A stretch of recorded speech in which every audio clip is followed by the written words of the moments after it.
అదిరన్ సంచ మహేశ్వరంకి అతి సమీపంలో HMDA approved villa ప్లాట్లు ఈఎంఐ మరియు బ్యాంక్ లోన్ సౌకర్యం అందుబాటులో. చాలా సార్లు పండుగల విషయంలో మీమాంస వస్తూ ఉంటుంది.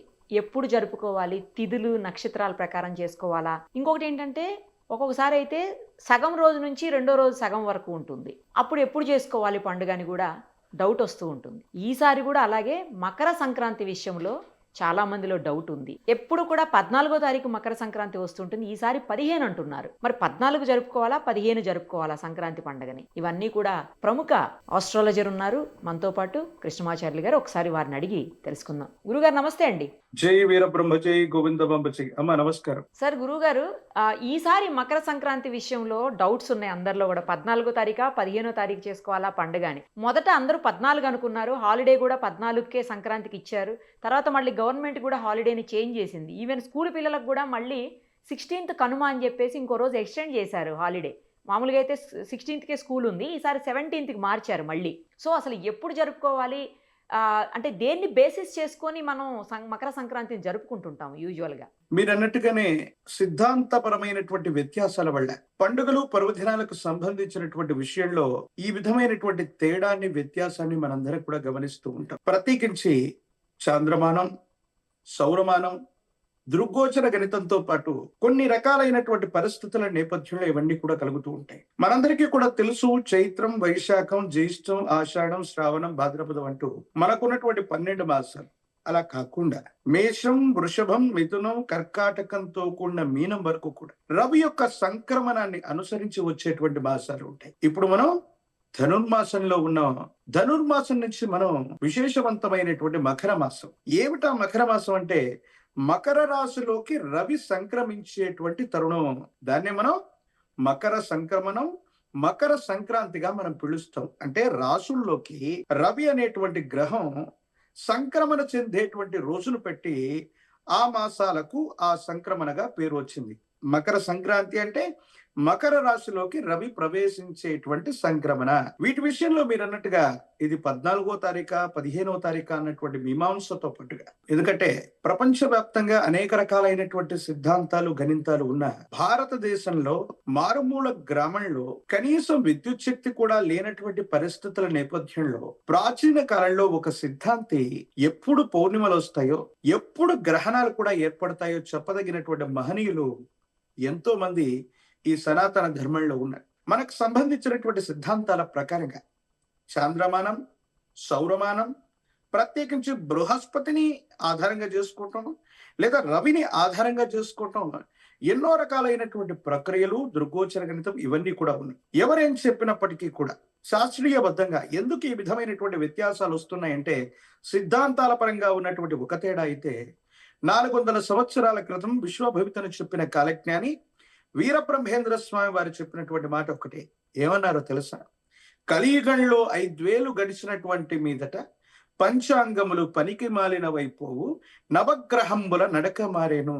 స్వామివారు చెప్పినటువంటి విధంగానే వాటికి సంబంధించినటువంటి గోచార వశాత్తు మనకు కనిపిస్తూ ఉన్నటువంటి, అంటే పెరిస్కోప్ తో గనక ఖగోళంలో కూడా మనం ఈ సంక్రమణాన్ని గనక మనం వీక్షిస్తే, మన సిద్ధాంతాల్ని కూడా మనం వీక్షిస్తే, మనం అన్నట్టుగా 14వ తారీఖు తప్పనిసరిగా మకర సంక్రమణాన్ని మనం ఖగోళంలో కూడా వీక్షించవచ్చు. కాబట్టి ఎవరు ఏం చెప్పినప్పటికీ కూడా 14వ తారీఖు తప్పనిసరిగా మనం అనుకుంటున్నటువంటి గణితాలు, ప్రత్యేకించి సౌరమానం, ఇతరత్ర సిద్ధాంతాల ప్రకారంగా కాదు, మనం వాస్తవికమైనటువంటి ఖగోళంలో పెరిస్కోప్ లో చూస్తే కూడా ఈ మకర సంక్రమణాన్ని వీక్షించేటువంటి పరిస్థితులు చాలా ఖచ్చితమైనటువంటి ఖచ్చితత్వంతో ఉండేటువంటి అవకాశం ఉంది. కాబట్టి కృష్ణమాచార్య గారు నేను చెప్తూ ఉన్నాను, 14వ తారీఖు అంతా కూడా మకర సంక్రమణం జరిగే అవకాశం ఉంది. కాబట్టి 14వ తారీఖే మనందరం కూడా తెలుగు రాష్ట్రాల్లో మకర సంక్రాంతి పర్వదినాన్ని మనం జరుపుకోవాలి. ఆ ముందున్నటువంటి రోజు భోగి పండుగ, ఈ మకర సంక్రాంతికి అవతల ఉన్నటువంటి రోజును కనుమ పండుగ మనం జరుపుకోవాలి తప్ప సిద్ధాంతపరమైనటువంటి గణితాల్లో వచ్చినటువంటి వ్యత్యాసం వల్ల కొన్ని గడియలు, విగడియలు, గంటలు అవన్నీ కూడా రోజు మారిపోవడానికి ఇవన్నీ కూడా కారణమైంది. వైదికమైనటువంటి భాషలో చెప్పాలంటే తప్పనిసరిగా శాస్త్రీయబద్ధంగా వైదికంగా 14వ తారీఖునే మనం మకర సంక్రమణాన్ని జరుపుకోవచ్చు. అయితే 15 కాదు, ఇప్పుడు అందరూ మరి 15 అంటున్నారు గురువు గారు. సిద్ధాంతపరమైనటువంటి వ్యత్యాసాల వల్ల వచ్చినటువంటిది. మీరు ప్రత్యేకించి గతించినటువంటి కొన్ని సంవత్సరాల యొక్క ఈ సంక్రాంతి పర్వదినం, ప్రత్యేకించి ఉత్తరాయణ పుణ్యకాలం కూడా ఆ రోజు నుండే మొదలయ్యేటువంటి సందర్భాన్ని కూడా అవును గురువు. మనం చూస్తూ ఉంటాం. కానీ చాలా రకాలైనటువంటి సిద్ధాంతాలు, మనం అనుకున్నట్టుగా సిద్ధాంతాలు వాళ్ళకున్నటువంటి క్యాల్కులేషన్ లో వచ్చినటువంటి డిఫరెన్స్ ఫలితంగా 15వ తారీఖు ఏర్పడుతుందని అందరూ అనుకుంటున్నారు. కృష్ణమాచార్య చెప్తున్నాడు 14వ తారీఖు మకర సంక్రమణం జరగబోతుంది. ఖగోళంలో కూడా పెరిస్కోప్ ద్వారా మనం వీక్షించేటువంటి శాస్త్రీయబద్ధమైనటువంటి ఉదాహరణతో నేను చెప్తున్నాను. కాబట్టి 14వ తారీఖుని వైదికంగా మనం మకర సంక్రమణం జరుపుకోవటం మనకు శుభదాయకం. ఎందుకంటే పండుగ వచ్చినప్పుడే, పర్వదినం ఉన్నప్పుడే మనం ఏవైనా శుభాశుభ కార్యాలు జరుపుకోవటం వల్ల మనకు మంచి జరుగుతుంది. పండుగ అంతా అయిన తర్వాత, మీ పుట్టినరోజు వేడుక అంతా అయిన తర్వాత మీకు జన్మదిన శుభాకాంక్షలు తెలిపితే మీకు ఎలాగ సంతోషం కలగదో, ఆ పర్వదినం రోజే ఆ దేవతామూర్తులు అవ్వచ్చు, ఆ పర్వదినం రోజే ఆ విశేషవంతమైనటువంటి క్రతువులు జరపడం వల్ల మనకు అనుకూలవంతమైనటువంటి ఫలితం లభిస్తుంది. ఎందుకంటే సంక్రాంతి అన్నటువంటిది ఉభయ తెలుగు రాష్ట్రాల్లో మనకు ప్రత్యేకమైనటువంటి పర్వదినంగా మనం భావన చేస్తుంటాం. కాబట్టి మీరు చేసేటువంటి ఎటువంటి శుభకార్యాలనైనా 14వ తారీఖు మకర సంక్రమణం రోజు మాత్రమే చేయండి. ఘంటాపదంగా చెబుతున్నాను, 14వ తారీఖే సంక్రాంతి పర్వదినంగా మనం భావించవచ్చు. నార్మల్ గా కూడా గురువు గారు 13 భోగి, 14 సంక్రాంతి, 15 కనుమ, తర్వాత 16 ముక్కనుమ ఇలా వస్తూ ఉంటాయి 4 రోజులు కూడా.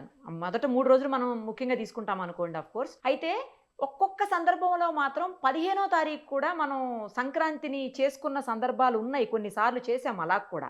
ఎస్ మిగతా పండుగలు పర్వదినాలకి వారం 10 రోజులు లేదా నెల రోజుల వ్యత్యాసంలో మన తెలుగు పర్వదినాలకు సంబంధించినటువంటి పండుగలు వస్తూ ఉంటాయి.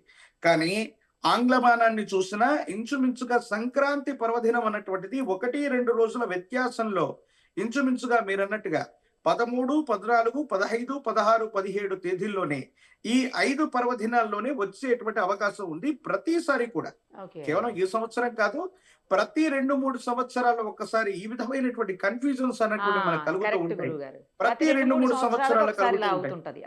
ఇలా ఈ కన్ఫ్యూజన్ మనం కలుగుతూ ఉంటాం. అందుకే ఒక్కొక్కసారి 13, 14, 15 లేదా 14, 15, 16 ఎస్ ఈ విధమైనటువంటి పరిస్థితులు జరుగుతూ ఉంటాయి. ఏది ఏమైనప్పటికీ కూడా 13 భోగి, 14 మకర సంక్రమణం, ఇక 15వ తారీఖు కనుమ పర్వదినాన్ని మనం చేసుకోవచ్చు. దాంట్లో ఎటువంటి సందేహం కూడా ఎవరికి కూడా అక్కర్లేదు. రైట్ గురువు గారు, థ్యాంక్ యూ సో మచ్. జై వీరబ్రహ్మ, జై గోవింద బంబుజీ. సుమన్ టీవీలో మీ పర్సనల్ అండ్ బిజినెస్ ప్రమోషన్స్ కోసం కింది నెంబర్కి కాంటాక్ట్ చేయండి.